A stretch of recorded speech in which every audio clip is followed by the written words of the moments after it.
We are the anchors of Queer News Tonight, and this evening we discuss the queer headlines. Hootie Court sentences 9 men to death for sodomy, with 3 facing public flogging, drawing criticism from across the globe. It's biblical, as they will be crucified and stoned to death. LGBTQ plus identification in the U.S. has risen to 7.6%, doubling since 2012, with Gen Z and millennials leading. Bisexuality is prevalent. Florida Governor Ron DeSantis and Disney resolve a 2-year legal dispute over governance of Walt Disney World's overseeing district. Win, lose, or draw. GLAAD's Unsafe report exposes Meta's failures in moderating anti-trans hate. Is it Meta after Twitter? If not, will Meta act? Out and Equals report reveals 94% of Americans noting a declining inequality, and 45% of LGBTQ plus experience diminished security. Interestingly, it affects choice of cities and states to work in. Good evening and welcome. This is Queer News Tonight. This is the world's first and only LGBTQ plus daily evening television news. We're broadcasting live and available on demand. We're on all your smart televisions, including Roku, Apple TV, Android TV, Amazon Fire TV. We're also at Twitch, YouTube, and Facebook. It's time to queer up the news for Thursday, March 28th, 2024. We are live and literally out of the closet and into the headlines. So many of your important stories we're going to tell this evening on Queer News Tonight.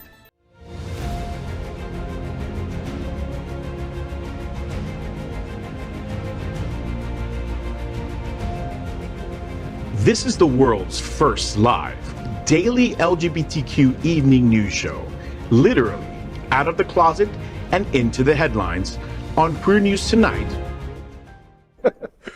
This is the world's first and only unedited live LGBTQ plus evening news show.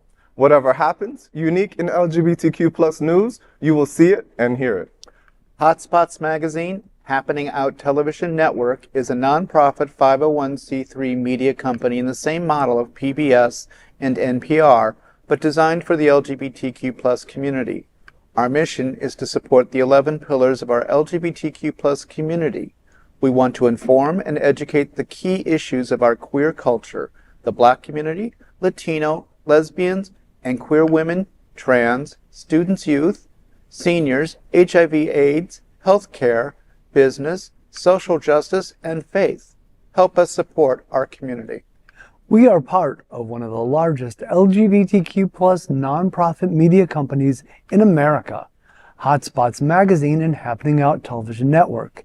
In 2024, our magazine is celebrating 40 years of the LGBTQ plus experience, and our television news, talk, and entertainment shows support our mission to educate the LGBTQ plus and broader community.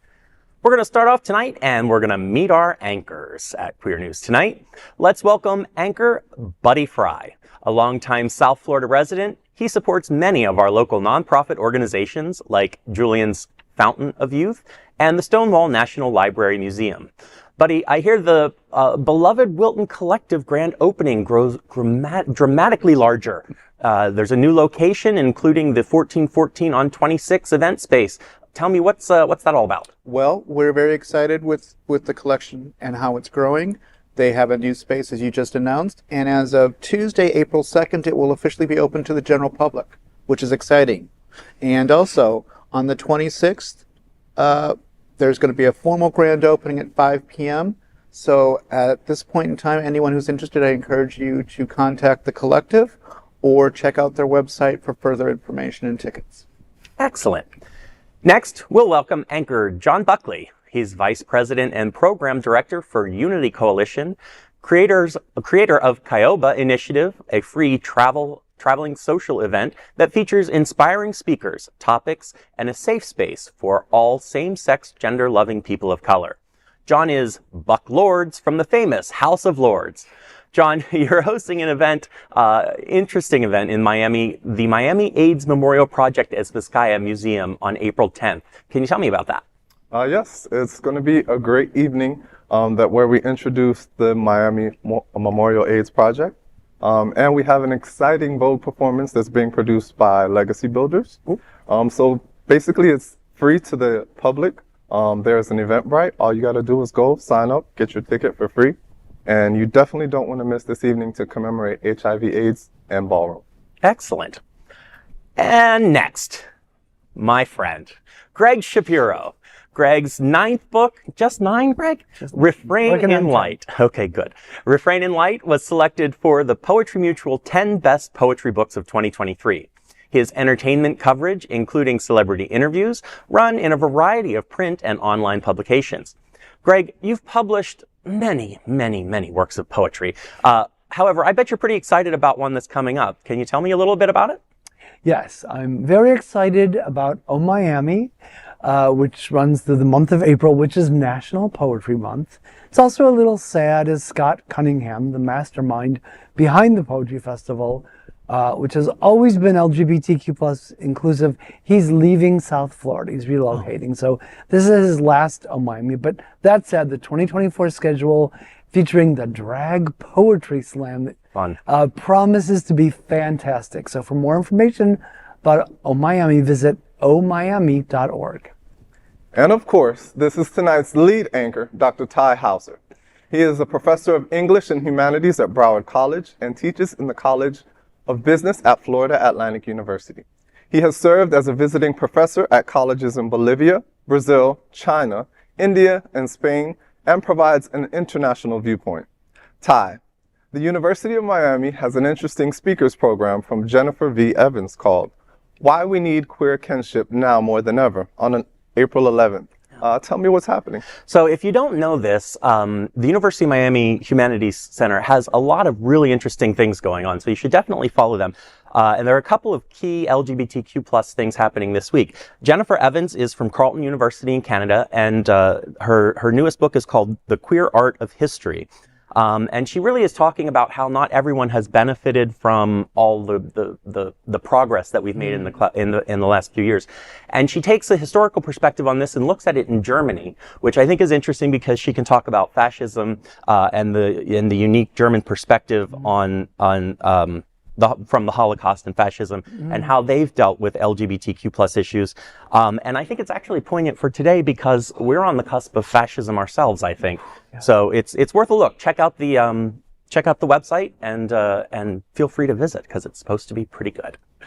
We're the reporters for Queer News Tonight, and this evening we begin with the queer headlines. The LGBTQ plus community in South Florida and across America is diverse. Our community across the world is vast, and here are the bullet points of the queer news for Thursday, March 28th, 2024. We begin tonight by queering up the worldview. World shock as 9 gay men sentenced to death by crucifixion and stoning by African court. According to Human Rights Watch, a Houthi court handed death sentences to 9 men on charges of sodomy, with 3 facing public flogging. The death sentence includes crucifixion and stoning. An additional 23 people were sent to prison. This is among the most distressing instances of civilians facing severe sentences for immoral acts under conservative Islamist rule. Human Rights Watch stated that the Houthis resort to such harsh measures to divert attention from their government failures and lack of basic services. The sentences were imposed following serious violations of Yemen's own criminal procedural code, including actions like the absence of arrest warrants and unauthorized seizures of the men's phones. The men were also reportedly denied sufficient access to legal counsel. Yemen's criminal procedural laws, specifically Articles 132 and 172, forbid law enforcement from arresting individuals or confiscating their belongings without a warrant. Additionally, another article mandates that the presence of a lawyer during police interrogations is mandated. Despite being a non-state actor, the Houthis, who govern large parts of Yemen, are bound by international law to uphold human rights standards. Human Rights Watch urged the group to cease imposing the death penalty and other harsh punishments and to ensure fair trials for all accused individuals. But the Houthis seem drunk on power. This unfortunate incident sheds light on how things can go awry when power-hungry conservative ideologies win. Well, and isn't that just the case when power-hungry conservative ideologies win? So this happened a little while ago. They still haven't carried out any of the punishments or executions, and I did find out that they haven't really carried a whole lot of them out. Since 2022, there have been 350 death sentences, but only 11 people executed. Now, not that that's a good thing, but they seem to be dragging their feet on some of this. Certainly, though, it's terrible, and these kinds of sentences should never be taking place anyway.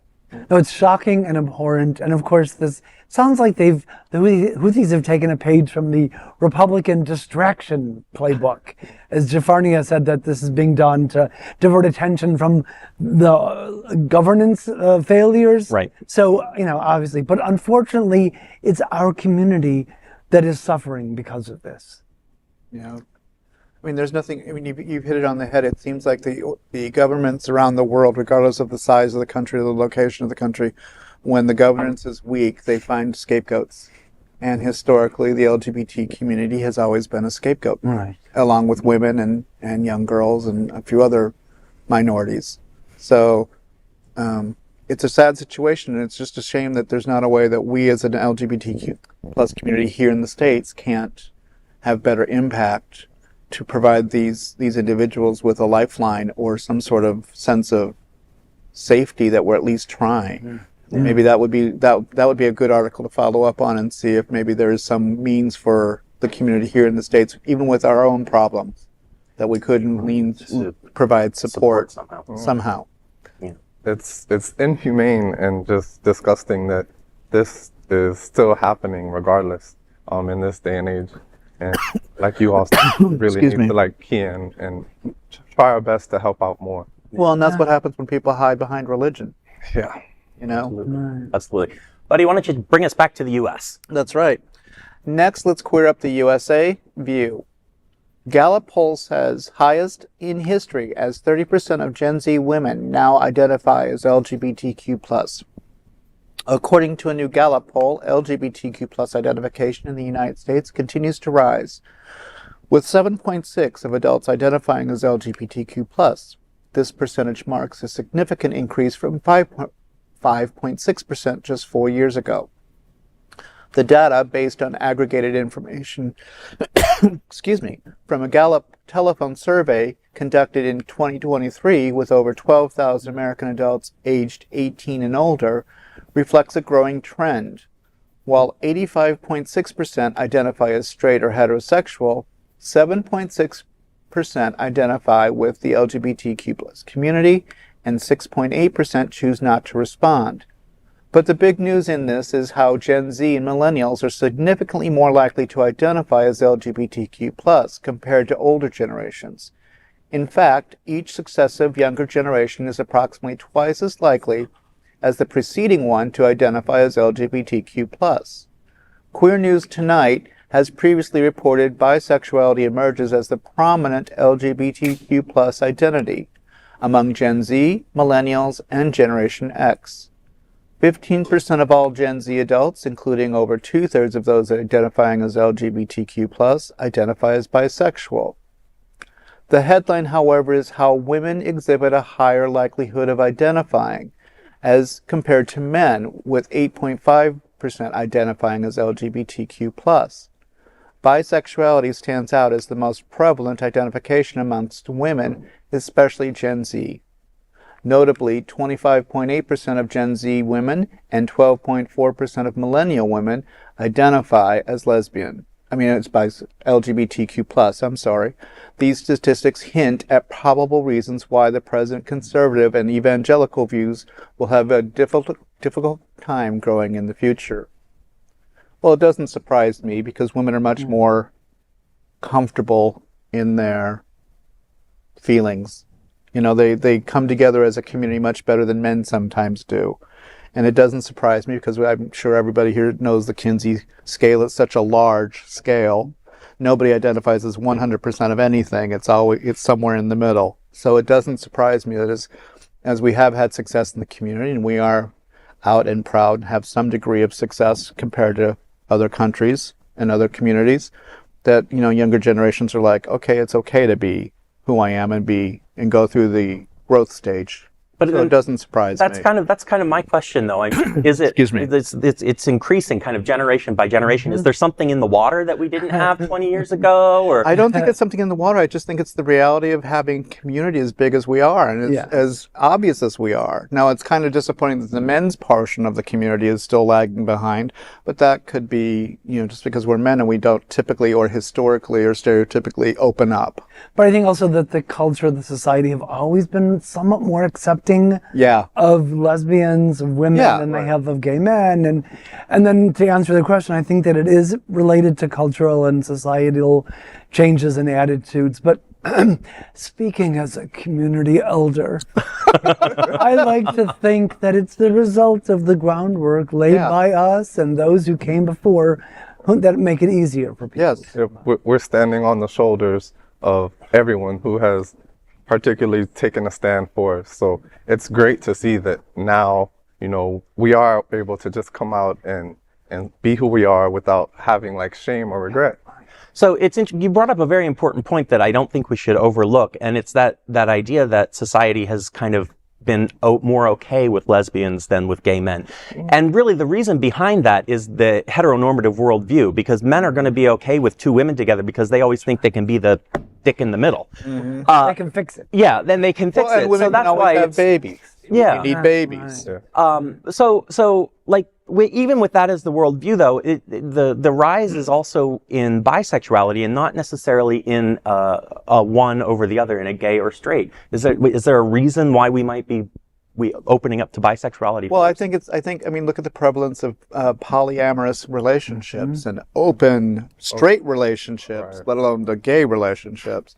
I mean, you can't turn on a reality show with half the characters all sitting there going, well, when did that happen? Well, okay, interestingly enough, the Gallup poll doesn't report on the 1% non-binary population as well. Yeah. So that's not part of that. That's not part of that. Well, next, let's queer up South Florida and Florida. Ron DeSantis and Disney war ends as settlement agreement is reached. In Florida, a dispute between Republican Governor Ron DeSantis and Disney has ended with a settlement. This resolution concludes nearly 2 years of legal battle over the governance of Walt Disney World's overseeing district. The Central Florida Tourism Oversight District's board members approved the settlement on Wednesday. According to the 6-page settlement, Disney agreed to temporarily halt its appeal of a court ruling, aiming to negotiate a new growth plan with tax district officials. Additionally, Disney agreed to cease litigation against the tax district in state court. Governor DeSantis hailed the settlement as a validation of the state's actions. The disagreement in question arose after DeSantis criticized Disney for its opposing the state's controversial education law. In 2022, Disney openly opposed Florida's Don't Say Gay law, limiting discussions on the sexual orientation and gender identity in schools. In response, Governor DeSantis, with backing from the Republican-led legislature, appointed new board members to the district, challenging Disney's influence. In January, a federal judge dismissed Disney's lawsuit against DeSantis and his appointees. Before DeSantis took control, Disney was granted significant authority over design and construction at Disney World through an agreement. However, members appointed by DeSantis argued against such authority. Disney then responded by seeking judicial confirmation of the legality and enforceability of the agreement. The recent settlement resolves this dispute. Disney and DeSantis. It was only a matter of time, though, because he raged this war from the get-go, and even with him, he picked the wrong people to basically go against. Yeah, well, and it seems like it's kind of in some ways like, I don't know if this is the right analogy, but the perfect storm to lead to a stalemate. Yeah, it's not a victory for either. It's not a victory for either, but yet DeSantis is still claiming victory. Of course he is. He's running with it, of course. Well, he needs that right now because in the polls, this has hurt him dramatically. Yes. Yeah. So this is the best he could hope for.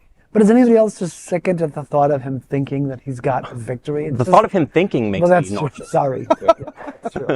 But could it be that the federal, the state ruling on the Don't Say Gay law happened, and so Disney doesn't really have anything anymore. Right. DeSantis doesn't have anything more. In fact, the chairperson of the oversight district stepped down, who was a DeSantis person, and the new person came in, and that's the day after when they reached the settlement. But this is a challenge for me. I mean, it's still a very new discussion, so I don't know all the details, but the only thing that I think could hurt Disney is, they had that tax district, which they're the only major corporation in the state, because 4 or 5 other major corporations like the Daytona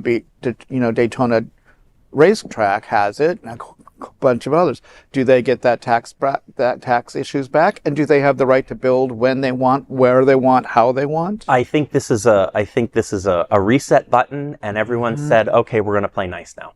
Okay. They better. But we'll see. They better. Yeah. Don't make me take my belt off.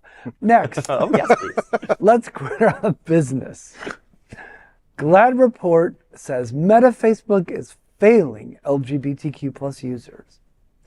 Major social media platforms continue to neglect the safety of LGBTQ plus users by failing to curb hateful content. Twitter is a perfect example of this. GLAAD's new report, named Unsafe, Meta fails to moderate extreme anti-trans hate across Facebook, Instagram, and Threads, exposes Meta's persistent shortcomings in moderating hate speech against transgender, non-binary, and gender non-conforming individuals. Covering the period from June 2023 to March 2024, the findings illustrate Meta's inadequate response to reports of harmful content that violates its community guidelines on their platforms. Despite GLAAD's diligent reporting, Meta frequently dismissed violations or failed to respond, allowing harmful content to persist. The reported material includes violent speech, targeted harassment, and calls for practices such as conversion therapy and eradicating transgender individuals. GLAAD's president and CEO, Sarah Kate Ellis, condemned Meta's inaction, calling it unacceptable. Ellis emphasized that Meta's choice to overlook these issues reflects a deliberate disregard for the safety of vulnerable users on its platform. GLAAD's report underscores the pressing need for action, echoing a June 2023 open letter by more than 250 LGBTQ+ leaders and allies. Last September, The Advocate reported on a Media Matters study revealing Meta's moderation shortcomings. Notably, Instagram's tolerance of groups such as Gays Against Groomers, spreading harmful anti-LGBTQ+ messages. Of course, the most pressing issue is whether Meta will take necessary action to protect the LGBTQ+ community. Well, considering the role that social media, and Facebook in particular, has played in recent elections, especially with this election coming up. This report is kind of disturbing in an election year as the far right continues to come after us sort of just nonstop. And it makes you wonder what it's going to take for Meta to protect its multiple, sizable LGBTQ plus community. Yeah. So I think the idea here is Meta is the way they're policing this stuff is just through algorithms, right? And they don't really want to hire people to do a whole lot of work because that's going to cut into their profit. And folks, that's capitalism. Yes. That's what's ruining us here. Someone has to be exploited. Who's being exploited? We are. Because that's what's going to make the Zuckerbergs a lot more money. Now, what I think might be interesting, and I'm just going to throw this out there, AI might actually help with this. Because they won't have to pay someone anymore, will they? They could technically, instead of work with algorithms, they work on AI technology. Wow. And maybe in the next couple of years we'll see these kinds of things improve. Well, it's the internet has grown so exponentially, so fast that I don't know if we're ever going to ever have the upper hand on it. Because as quick as it changes, the laws are 55 years behind. And you're never going to get the coalition of support to control that. I mean, look at what Europe's reaction is to Meta and others. They're trying to to police them, and they're trying to, and I shouldn't say police them, they're trying to give them better guidelines that we have here in the States. And it's going to be years before that ever happens. So what happens in the meantime? It's just business as usual. And it was just announced that Mark Zuckerberg made $28.5 billion this year. So there's no impetus for him to change anything, right, as long as he goes to the bank every day.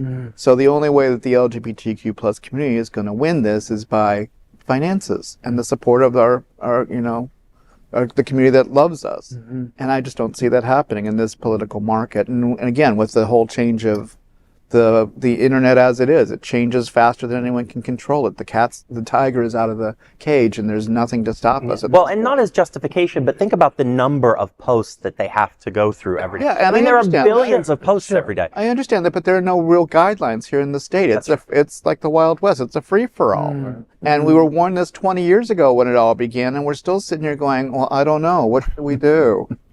Well, it is what it is. So next, let's queer up gay culture. New study shows that 79% of American workers decide where they live and work over anti-LGBTQ plus laws. Legislation targeting LGBTQ plus rights not only violates human rights, but also affects the American economy by deterring potential employees. A recent report from Out and Equal, a nonprofit promoting workplace equality, reveals that 94% of surveyed U.S. employees, regardless of sexual orientation, perceive a decline in the LGBTQ plus equality over the past year. Additionally, 45% feel less secure in their states due to this anti-LGBTQ plus laws, or these laws. Out and Equal's CEO emphasizes that the significant progress made by the LGBTQ plus movement over 2 decades is now under threat. As a consequence of anti-LGBTQ plus laws in state legislatures, 31% of respondents have contemplated moving due to a lack of security. The headline from the report is that an overwhelming majority of 79% stated that such laws would influence their decision to relocate for a job or a position in another state. This number suggests that states like Florida and Texas could have difficulty in the future with continuing to attract new residents related to work. Although 40% expressed discomfort discussing the effects of anti-LGBTQ plus laws with supervisors, most of these respondents believe their supervisors could offer some support in various ways. Another 56% believe supervisors can offer flexibility or remote work arrangements. And 55% believe engaging in public policy advocacy would be helpful. Some have suggested employers provide resources for relocation, offer support for out-of-state travel and benefits, and implement dedicated assistance programs for employees affected by changing legislation. Out and Equal is one of the world's largest LGBTQ plus organizations that advise American businesses on queer issues and concerns. Well, again, this shouldn't be a shock because we have this thread going through our lives on a daily basis. It's boiled down to politics and capitalism. What costs the least, and what do the laws state today, and what is the mindset of the voting public? So are we shocked? No. I live in Florida like everybody standing here at this table. Right. Am I shocked? No. But it's just a battle that we have to work forward, and if you are feeling uncomfortable and don't have the resources, you make the decisions best for you and your family, and that means moving out, you move out. Yeah, I certainly wouldn't entertain moving to any other part of Florida. I just don't see it as viable. I mean, even didn't the Human Rights Campaign recently say don't go to Florida? Yeah. Like along with NAACP. Okay, maybe I got it wrong. Maybe it was the NAACP and I'm misremembering. No, they both said they both did that. Okay. So, it's true. Yeah. And Texas is just as bad from friends that live in Texas. It's the politics. It boils down to the everyday events. Right. Yeah, when my husband Rick and I moved here more than 10 years ago, in the pre-DeSantis days, we felt like we'd arrived in paradise, in the blue bubble of Broward County, but so much has changed since that time. So I do understand that hesitation of moving to a place where you might be in danger. Yeah. But that also reminds us that we have to remind people to vote, because the only way to make make change in this country right now is to register to vote and to literally vote. And I mean the whole ticket, not just part of it, not just one, local as well as national. That's right. That's where the change happens. All right. Well, tonight's broadcast is presented with the generous support of our generous viewers and our friends at Visit Lauderdale. Everyone under the sun.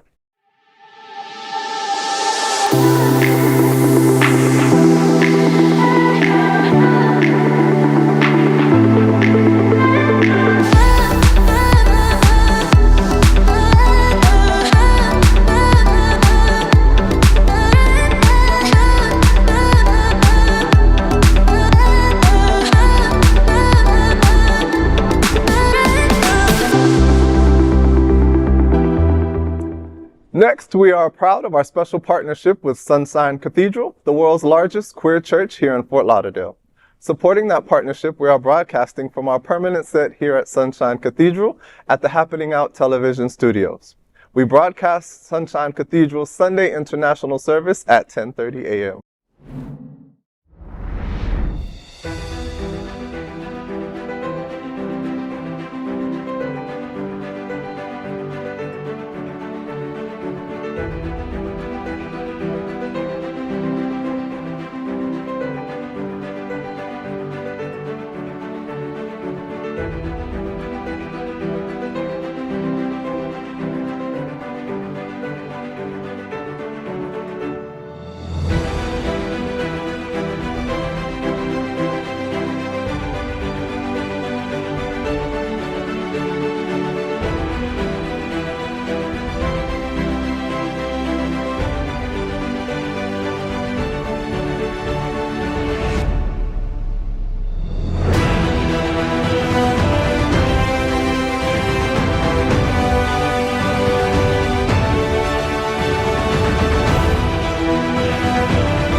We finish tonight's Queer News headlines with a segment we call LGBTQ+, 1 Minute News. LGBTQ+ 1 Minute News. Let's queer up culture. This is Top Chef, new LGBTQ+ host Kristen Kish. Former Top Chef champion Kristen Kish steps into the spotlight as the new host for the season of the new popular food competition, Top Chef. This will be the 21st season of the show. Replacing Padma Lakshmi, Kish brings her culinary experience to the unique Wisconsin food scene. While this marks her debut as host, Kish is no stranger to the show, having won season 10 in Seattle in 2012. Adding to the excitement of the LGBTQ+ fans, Kish is an out lesbian who proudly declared her pride in 2014 on Instagram. She married to Bianca Dusick in 2021. Season 21 of Top Chef premiered on Wednesday, March 20th on Bravo. LGBTQ+ 1 Minute News. Let's queer up South Florida and Florida. Get your skates on for Pride Skate Nights at Xtreme Action Park on April 4th. It's kind of old-fashioned, which is why we kind of love it. Get ready to roll at Pride Skates Night on April 4th. Visit the Arena Roller Rink at Xtreme Action Park with your friends and family to enjoy the skate night that takes place every first Thursday of the month. Pride Skate Nights promises queer fun for all ages and features music by DJ T-Pro Mix and special guest performances by divas Velvet Lenore and Rihanna Patron. A general entry ticket is $15 and VIP ticket, which includes alcoholic beverages, is $25. A portion of every ticket sold directly supports the Stonewall Parade and Festival in June. For further details and ticket purchases, visit extremeactionpark.com. LGBTQ+ 1 Minute News. Let's queer up health. It's National Viagra Day. A new study finds unexpected side effect of little blue pill. The gay community knows the benefit of Viagra, but new research confirms that regular use of erectile dysfunction medication particularly Viagra, may lower the risk of developing Alzheimer's disease. The exact reason for this effect is unclear, but it's speculated that these drugs improve blood flow to the brain. Published in Neurology, the study examined the health records of 269,725 men in the UK aged over 40. Those with ED between 2007 and 2017 were prescribed sildenafil, Viagra, or tadalafil, Cialis. 5 years later, those who took ED medication regularly were 20% less likely to develop Alzheimer's symptoms. The effect was more pronounced with higher usage of Viagra. The author of the study, Ruth Brower, said that more research will help confirm these findings.